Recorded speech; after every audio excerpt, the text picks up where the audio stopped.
میرا چاچا جب سے امام مسجد بنا تھا، گاؤں میں عجیب عجیب سے واقعات ہونے شروع ہو گئے تھے۔ وہ جیسے ہی عصر کی نماز کے لیے آذان دیتا تو اسی وقت گاؤں کی ایک جوان لڑکی مر جاتی اور چاچا اس لڑکی کا جنازہ بھی نہ پڑھتا۔ وہ اس لڑکی کی شکل دیکھ کر کہتا کہ یہ بہت ہی گناہ گار لڑکی ہے، میں اس لڑکی کا جنازہ نہیں پڑھوں گا۔ اب تو ہر روز ایسے ہی ہونے لگا تھا۔ سب گاؤں والے بہت پریشان تھے۔ گاؤں کی 5 کنواری لڑکیاں ایسے ہی مر چکی تھیں۔ اب تو مجھے بھی ڈر لگنے لگا تھا کہ کہیں میرے ساتھ بھی ایسا کچھ نہ ہو جائے۔ مجھے میرے چاچا پر شک ہونے لگا تھا۔ ایک روز جیسے ہی وہ مسجد میں آذان دینے گیا تو میں بھی اس کے پیچھے چلی گئی، مگر مسجد میں پہنچ کر جو منظر میں نے دیکھا، میرے تو سر پر آسمان ٹوٹ پڑا، کیونکہ میرا نام سمیرہ ہے۔ میں اپنی دادی کے ساتھ رہتی تھی۔ ہمارے گھر میں زیادہ لوگ نہیں تھے۔ میرا ایک چاچا تھا جو غیر شادی شدہ تھا اور ہم لوگ ایک گاؤں میں رہتے تھے۔ میری دادی کا کہنا تھا کہ 1-2 سال تک تیری شادی کر دوں گی، تب میری ذمہ داری بھی ختم ہو جائے گی۔ میری دادی بہت اچھی تھی، میرا بہت خیال رکھتی تھی۔ میرے چاچا کافی سخت مزاج تھے۔ وہ مسجد کے امام تھے، کہیں آنے جانے نہیں دیتے تھے اور گھر میں بھی کافی پابندیاں لگا رکھی تھیں۔ میرے چاچو گھر میں موبائل بھی رکھنے نہیں دیتے تھے، کسی سے دوستی کرنے نہیں دیتے تھے، اچھے کپڑے پہننے سے بھی منع کرتے تھے کہ اس کی کون سی شادی ہو گئی ہے جس نے سج سنور کر اپنے شوہر کو دکھانا ہے۔ ہماری کسی بھی ضرورت کا خیال نہیں کرتے تھے۔ دادی بہت سمجھدار تھیں لیکن مانتے نہیں تھے۔ پھر دادی کہتی تھی کہ 1-2 سال کی بات ہے، پھر تیری شادی ہو جائے گی، پھر تو اپنے شوہر کے گھر چلی جائے گی، وہاں جیسے چاہے گی ویسے رہے گی۔ تیرا چاچا تو ایسا ہی ہے، تو اس کی باتوں کو دل پر نہ لیا کر۔ ویسے یہ الگ بات ہے کہ میرے چاچا کو امام مسجد کا کام ملے ہوئے 1 مہینہ ہی ہوا تھا۔ اس سے پہلے بھی وہ مولوی تھے، لیکن صرف اپنی حد تک۔ انہوں نے گھر میں ایسی باتیں کر کر کے میری دادی کو بھی اچھی طرح بتا دیا تھا۔ میری دادی دوپہر کے وقت کسی کام کو ہاتھ نہیں لگانے دیتی تھی۔ وہ کہتی تھی کہ سخت گرمی میں تم کوئی کام نہ کرو، بس اپنے کمرے میں کچھ دیر آرام کیا کرو، بے شک سو جانا لیکن نماز سے پہلے اٹھ جایا کرنا۔ یہ وہ ٹائم ہوتا ہے جس میں گاؤں میں بھی زیادہ تر لوگ نظر نہیں آتے تھے، وہی لوگ جو دکان پر بیٹھے ہوتے تھے یا پھر وہ بھی دکان بند کر کے چلے جاتے تھے۔ پورا گھر سائیں سائیں کرتا تھا۔ لیکن ایک دن گاؤں میں شور پڑ گیا۔ عصر کی اذان ہوئی تو تھوڑا وقت گزرا تھا کہ تھوڑی دیر بعد ایک جنازے کا اعلان ہو گیا۔ جب نام سنا تو حیران رہ گئی۔ یہ تو ہمارے محلے کی لڑکی تھی اور وہ بھی جوان، جس کی عمر 17 سال ہوگی۔ میں اور میری دادی فوراً اس کے گھر پہنچ گئے۔ لڑکی کے گھر میں کوہرام مچا ہوا تھا۔ جوان موت پر ویسے بھی بہت افسوس ہوتا ہے۔ اچھی پیاری لڑکی تھی، اس کی منگنی بھی طے ہو چکی تھی۔ نہ جانے اس کو کیا ہوا کہ وہ اس دنیا سے چلی گئی۔ پوچھنے پر پتا چلا کہ کوئی پتہ نہیں کیسے مری ہے، لیکن اب اس دنیا میں نہیں ہے۔ اگلے دن بھی ہم لوگ گئے۔ اس کے ماں باپ کا رو رو کر برا حال تھا۔ وہ ہمارے ہمسائے بنتے تھے، اس لیے ہم لوگ بھی بڑے اداس تھے۔ میری بھی لڑکی سے بات چیت تھی۔ کبھی کبھی چھت پر ایک دوسرے کو دیکھ لیتے تھے تو دور سے سلام کر لیا کرتے تھے۔ آنے جانے سے تو چاچا نے منع کیا ہوا تھا۔ ایک قریبی رشتہ دار سے تھوڑی بہت بات ہوئی تھی۔ انہوں نے کہا کہ کیسے مری یہ تو پتہ نہیں ہے، بس وہ اپنے کمرے میں لیٹی ہوئی تھی۔ جب ماں بلانے کے لیے گئی کہ بیٹی چائے بنا دے، اس نے آگے سے جواب نہیں دیا۔ جب بیٹی کو ہاتھ لگایا تو اس کا وجود بالکل ٹھنڈا پڑا ہوا تھا۔ وہ بیچاری نیند میں ہی اس دنیا سے چلی گئی۔ میری دادی حیران رہ گئی اور میں بھی۔ میری دادی کا کہنا تھا کہ لگتا ہے کوئی سایہ ہو گیا ہوگا، اسی نے جان لے لی ہوگی اس کی، ورنہ جوان لڑکی تھی، اس کو کون سا کوئی بیماری تھی۔ سارے گاؤں والے یہی کہہ رہے تھے کہ آذان ہوئی ہے اور 2 منٹ بعد لڑکی بیچاری فوت ہو گئی ہے۔ رات ہوئی تو میں نے دیکھا کہ میرے چچا ادھر ادھر پھر رہے تھے، ان کو نیند نہیں آ رہی تھی۔ میں پانی پینے کے لیے اٹھ گئی تھی، تب سوچا چاچا سے پوچھ لوں، شاید کسی چیز کی ضرورت ہو۔ بس میرا پوچھنا تھا کہ انہوں نے مجھے ڈانٹنا شروع کر دیا۔ انہوں نے کہا کہ تجھے کیا ضرورت ہے میرے معاملے میں بولنے کی، میں جاگ رہا ہوں تو میری مرضی، مجھے کچھ چاہیے ہوگا تو میں خود لے لوں گا، دفع ہو جا اپنے کمرے میں جا کر سو جا۔ میں حیران رہ گئی۔ میں نے کہا کہ میں نے کیا کیا تھا، میں نے تو صرف پوچھا تھا۔ मुझे वैसे अपने चचा से बड़ा डर लगता था। मेरी आंखों में आंसू आ गए। मैं अपने कमरे में सो गई और सुबह किसी को ये बात भी नहीं बताई। लेकिन अगले दिन फिर कुछ ऐसा हुआ कि हम लोग हैरान रह गए। अगले दिन भी यही हुआ कि जैसे ही असर की आजान हुई, एक घर से अचानक से चीखने चिल्लाने की आवाजें आने लगी। जब बहुत सारे लोग एक साथ मिलकर रो रहे हों, तो आवाज आसपास गूंज जाती है और ये आवाज बड़ी करीब से ही आ रही थी। मेरी दादी ने मुझे कहा कि जरा ऊपर जाकर देखो, ये आवाज किस घर से आ रही है। जब मैंने छत पर जाकर देखा, मेरे कदमों तले से जमीन निकल गई। आवाज तो सामने वाले घर से आ रही थी। उनके घर में मातम पड़ा हुआ था और औरतें अपने आप को पीट रही थीं और रो रही थीं। मेरी दादी ने कहा कि तौबा, ये क्या हो गया है। एक जनाजा कल उठा और आज फिर से यही हुआ है, वो भी इसी टाइम पर। एक जवान लड़की इस दुनिया से चली गई थी। 7 भाइयों की इकलौती बहन थी। उसके माँ बाप ने उसे बड़ी मन्नतों मुरादों से मांगा था। उसके बाप को बेटी का बहुत शौक था। बाप तो बेचारा सख्ते में चारपाई पर पड़ा था और माँ का भी रो रो कर बुरा हाल हो रहा था। मेरी आंखों में भी आंसू आ गए थे। ये लड़की तो मेरी जितनी थी। हम लोग स्कूल में साथ पढ़ा करते थे। लड़की को देखकर ऐसा लगता था कि जैसे सो रही है। न उसके जिस्म पर कोई निशान था और न ही उसे देखकर लगता था कि वो बीमार रही होगी। बेचारी के माँ बाप बहुत रो रहे थे। मेरा तो वहाँ बैठकर दिल ही खराब होने लगा। मैंने दादी से कहा कि अपने घर चलते हैं, हम उनके लिए वैसे भी कुछ नहीं कर सकते थे। घर आए तो मेरी दादी ने मेरे चाचू को कहा कि पास वाले जमाल की जवान बेटी बेचारी इस दुनिया से गुजर गई है, तू जरा उनके घर चला जा, हमसाए हैं, कोई काम होगा तो कर लेना। उसने कहा कि मेरा तो अजान का टाइम होने वाला है, वैसे भी मैं क्या कर सकता हूँ। उनके 7 जवान बेटे हैं जो मिलजुल कर सारे काम कर लेंगे। उन्होंने मुझे नमाज जनाजा के लिए बुलाया था और मैंने जनाजा पढ़ने के लिए भी इनकार कर दिया है। मेरी दादी गुस्से में आ गई और बोली, तू किस तरह का इंसान है, नमाज जनाजा पढ़ाना तो नेकी का काम है और तूने इनकार कर दिया। तब मेरे चाचा का कहना था कि वो लड़की बहुत गुनहगार थी, मैं उसका जनाजा नहीं पढ़ा सकता और ना ही बता सकता हूँ कि वो क्या करती थी। मेरी दादी ने कहा कि किस तरह की बातें कर रहा है, अल्लाह का नाम लेता है, अल्लाह की मस्जिद में आजान देता है, तेरा दिल इतना सख्त क्यों है। बेचारों की जवान बेटी मर गई है और तू उस पर इल्जाम लगा रहा है, तेरे दिल में जरा सा भी दुख नहीं आया। उसने कहा, मेरे दिल में कौन सा दुख है, अच्छा हुआ मर गई है। उसके बाद मेरा चाचू घर से निकल गया और मगरिब की आजान देने चला गया। अगले दिन भी हम लोग उनके घर गए थे। हम लोग उनके लिए कुछ नहीं कर सकते थे, लेकिन घर में थोड़े बहुत काम करते रहे, उनको तसल्ली देते रहे।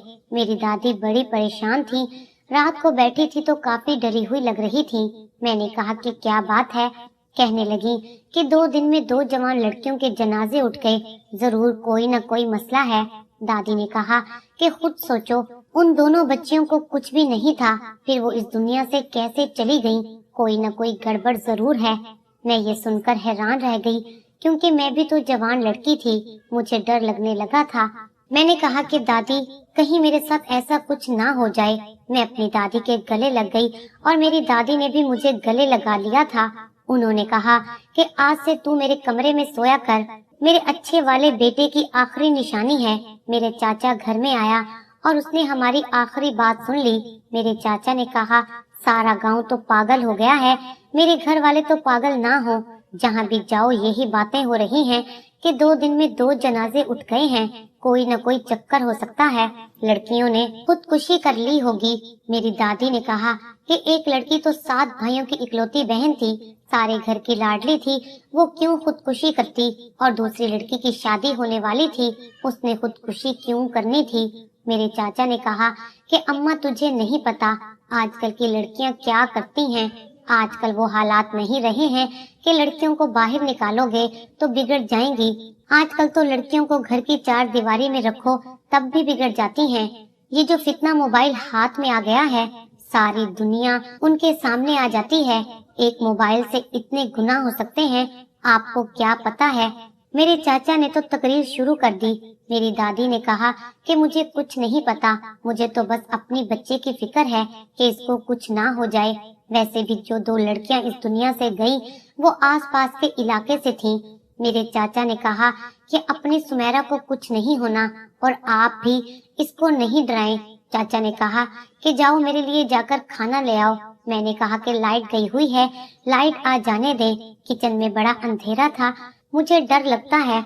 मेरे चाचा को और गुस्सा आ गया और उसने कहा कि अब देख लो, इसको तो काम न करने का बहाना मिल गया है। मैं उठ गई और मोमबत्ती की रोशनी में ही किचन में चली गई। दादी ने चाचा को कहा कि क्यों बेचारी के पीछे पड़ा रहता है, बच्ची है, हमने इसकी शादी भी करनी है। पहले तेरी शादी करेंगे तो इसकी शादी करेंगे ना। घर में एक बेटी आ जाएगी तो दूसरी जाएगी। अगर इसको भेज दिया तो फिर घर के काम कौन करेगा? मेरे से तो कुछ नहीं होता। जितनी ये मेरी खिदमत करती है, इतनी मेरी कोई और खिदमत भी नहीं कर सकता। तू जल्दी से शादी क्यों नहीं कर लेता? अगर तेरी शादी हो जाती तो आज तेरे बच्चे भी हमारी सुमेरा की उम्र के होते। मेरे चचा ने कहा कि मैं बिल्कुल भी शादी नहीं करूंगा, आप मेरी शादी का ख्याल अपने दिल से निकाल दें।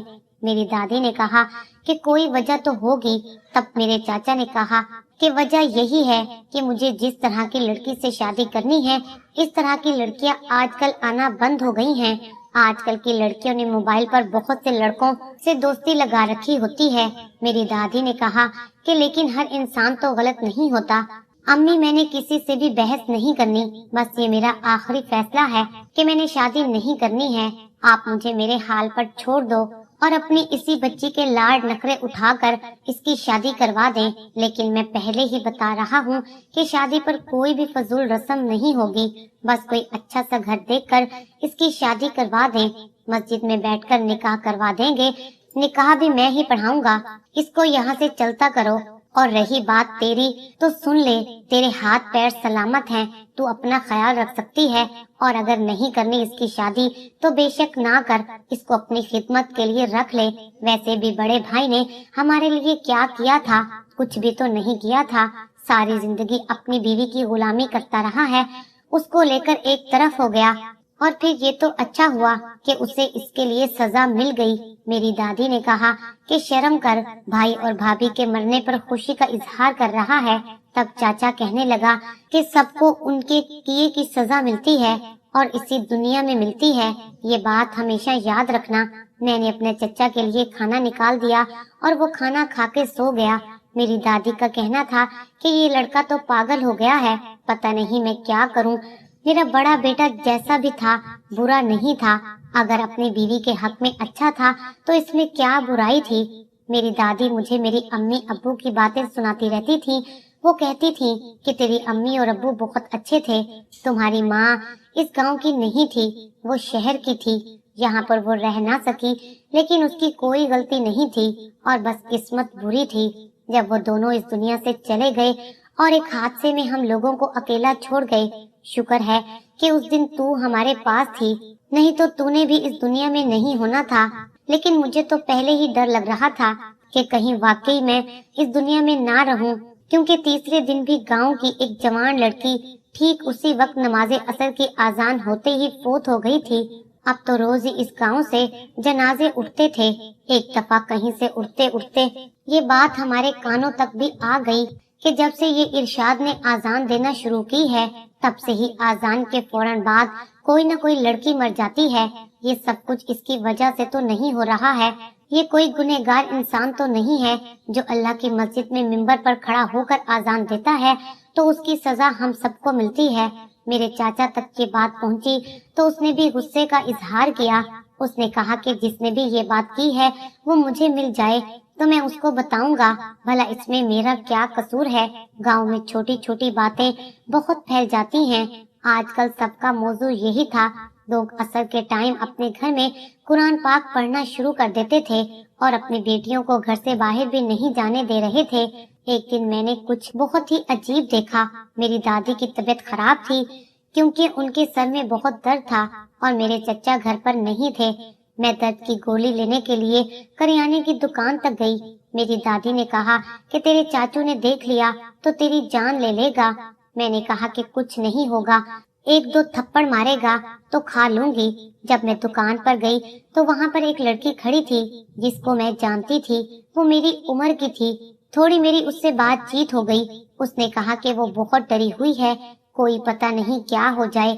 मैं उसको अपने साथ लेकर चलने लगी। उसका घर पहले आ गया तो वो अपने घर में चली गई और मैं अपने घर में दाखिल हो गई। घर में आई तो मैंने अपनी दादी को दवाई दे दी, लेकिन उस दिन वही लड़की इस दुनिया से चली गई जो मुझे दुकान पर मिली थी। सब कहते थे कि लड़कियां खुदकुशी कर रही हैं, उनके माँ बाप अपनी इज्जत बचाने के लिए ये बात छुपा रहे हैं। लेकिन मैंने उस लड़की को देखा था। उसको देखकर तो ऐसा कुछ नहीं लगता था कि ये कोई जिंदगी से तंग थी और अभी जाकर अपनी जान ले लेगी। ये गांव ऐसा बन गया था कि जैसे अब यहाँ कोई भी नहीं रहता है। कौन किस टाइम निकलता था, किस टाइम आता जाता था, किसी को पता नहीं था। औरतें तो बिल्कुल ही घर से बाहर नहीं निकलती थी और जवान लड़कियों की जिंदगी तो आजाब होकर रह गई थी कि वो घर के अंदर ही पड़ी रहती थी। एक दिन मैंने अपने चचा को किसी से फोन पर बात करते हुए सुन लिया। हमें तो वो घर में फोन रखने नहीं देता था, लेकिन उसके पास फोन था जिस पर वो दिन भर अजीबो गरीब किस्म की खबरें सुनता रहता था कि बेटे ने माँ को मार दिया, बहन ने बाप को मार दिया, भाई ने बहन को मार दिया और ना जाने क्या क्या। आज फोन पर किसी से कह रहा था कि फिक्र ना करो, आहिस्ता आहिस्ता सारी गंदगी खत्म हो जाएगी। गांव वाले तो कहते हैं कि लड़कियां खुद अपनी जान ले रही हैं, इसलिए मुझे किसी से डरने की कोई जरूरत नहीं है। जो हो रहा है अच्छा हो रहा है। मेरा चाचू लड़कियों की मौत से ऐसे खुश हो रहा था जैसे इंसान अपने घर में चूहे मारकर खुश होता है। मैंने बहुत से लड़कियों को मरते हुए देखा था। मेरे माँ बाप तो इस दुनिया में नहीं थे, लेकिन जवान बच्चियों के माँ बाप तो थे जो दिन रात रोते रहते थे।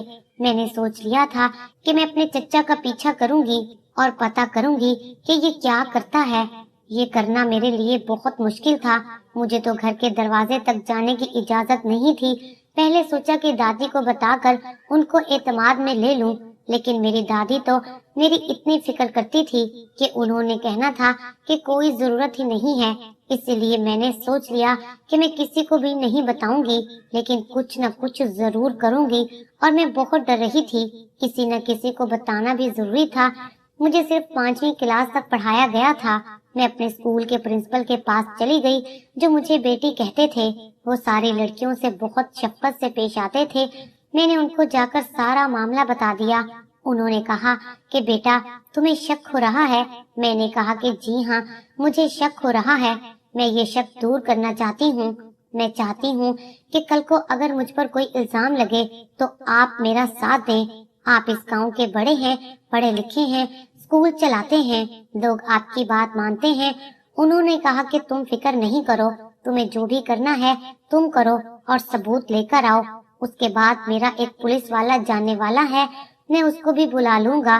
वो हमारी हर तरह से मदद करेगा। मैं अपने चाचा का पीछा करती रही। पूरा दिन तो उसने ऐसा कुछ भी नहीं किया, लेकिन जब असर का वक्त हुआ तो वो मस्जिद से चला गया। मैं उनके पीछे थी। डर की वजह से कोई भी घर से नहीं निकल रहा था। मस्जिद बिल्कुल वीरान पड़ी थी। चाचा किसी को फोन करने लगा और उसको कहा कि फलां मकान नंबर है और इस तरफ से रास्ता जाता है, वहाँ पर चले जाओ। गली में बाहर की तरफ खुलती है। इस टाइम वो सो रही होगी, वहाँ से अंदर दाखिल हो जाना। खिड़की का ताला मैंने पहले ही तोड़ दिया है और काम खत्म करके वापस आ जाना। मैं हैरान रह गई कि उसके बाद चाचा अजान देने की तैयारी करने लगे, वजू करने लगे। इसका मतलब ये कि वो किसी और के हाथों किसी लड़की को मरवाने वाला था। मैंने सुन लिया था। मैं उस घर की तरफ भाग उठी और रास्ते में प्रिंसिपल साहब को भी बता दिया। जब हम कमरे में पहुंचे तो सामने का मंजर देखकर हैरान रह गए। एक आदमी उस लड़की को मारने की कोशिश कर रहा था। उसके मारने का तरीका बड़ा ही अजीब था। कहते हैं कि इंसान की गर्दन पर एक रग होती है जो इंसान की गर्दन के पीछे की तरफ जाती है। अगर उस पर बहुत जोर से वार किया जाए तो इंसान काफी घंटों के लिए बेहोश हो जाता है, और अगर ज्यादा ही जोर से मारा जाए तो इंसान मर भी सकता है। ये कातिल उसी रग पर वार किया करता था। इतना गांव में किसी को भी इल्म नहीं था, और ये रग गर्दन के बिल्कुल पीछे होती है, जिस पर कोई ध्यान नहीं होता था। हम वक्त पर पहुंच गए और उस लड़की की जान बच गई। हमारे साथ एक पुलिस वाला भी था। उसने फौरन उस आदमी को पकड़ लिया और उसे पुलिस वाले पकड़ कर ले गए। लड़की के बाप को भी सब कुछ बता दिया गया। गांव के मुअज्जिजीन भी इकट्ठे हो गए। सब मेरी बहादुरी की दाद दे रहे थे। थोड़ी देर के बाद पुलिस ने उस आदमी से पूछने के बाद हमें बताया कि ये मेरे चचा का बहुत ही गहरा दोस्त है और यही सब कुछ करता था। वो कहता था कि इन जवान लड़कियों को मारकर हम दोनों को सवाब मिलेगा। जिस लड़की को सबसे पहला मारा गया था वो फोन पर किसी से बात करती थी, उसे पसंद करती थी, उससे शादी करना चाहती थी और वो उसका मंगेतर था। मगर मेरे चाचू को ये बात पसंद नहीं थी कि शादी से पहले दोनों फोन पर बात क्यों करते हैं। इसलिए दूसरी लड़की अपने माँ बाप के साथ बहुत बदतमीजी करती थी और ये बात मेरे चाचू को बहुत नापसंद थी। हम सब हैरान थे कि मेरे चाचू इन सब लड़कियों पर नजर कैसे रख लेते थे। अब मुझे समझ आई कि वो मुझ पर अजीबोगरीब बातें क्यों करता था। चाचू उसी टाइम ये सब करवाता था जब वो नमाज़े असर के लिए आजान देने जाता था। पुलिस ने मेरे चाचू को पकड़ लिया। वो मुझे भी जान से मार देना चाहता था, लेकिन अब उसको पकड़ लिया गया था। मेरी दादी का सर भी शर्म से झुक गया था। उन्होंने कहा कि तेरे जैसा बेटा पैदा करने से अच्छा था कि मेरा कोई बेटा ना होता। चाचू को पुलिस पकड़कर ले गई और बाद में पता चला कि वो नफसियाती मरीज था। पूरा दिन इस तरह की खबरें वगैरह सुनता रहता था, जिसकी वजह से उसका दिमाग खराब हो गया था। उसे औरतों से नफरत थी। वो शादी भी नहीं करना चाहता था। सबने मेरी तारीफ की थी कि तुमने बहुत बहादुरी का काम किया है, नहीं तो ये पागल इंसान न जाने क्या क्या करता रहता। उसके बाद हम लोग बिल्कुल अकेले रह गए थे। मेरे लिए गांव के सबसे अमीर खानदान यानी कि चौधरियों के घर से रिश्ता आ गया। उन्होंने कहा कि ये बहुत बहादुर बच्ची है, इसका हमारे खानदान में होना जरूरी है। कल को इससे हमारी नस्ल पैदा होगी, वो भी बहादुर होगी। और मुझे शोहर के रूप में एक बहुत अच्छा और खूबसूरत इंसान मिल गया। दादी को भी उन्होंने अपने साथ रख लिया। अब हम लोग हवेली में रहते हैं।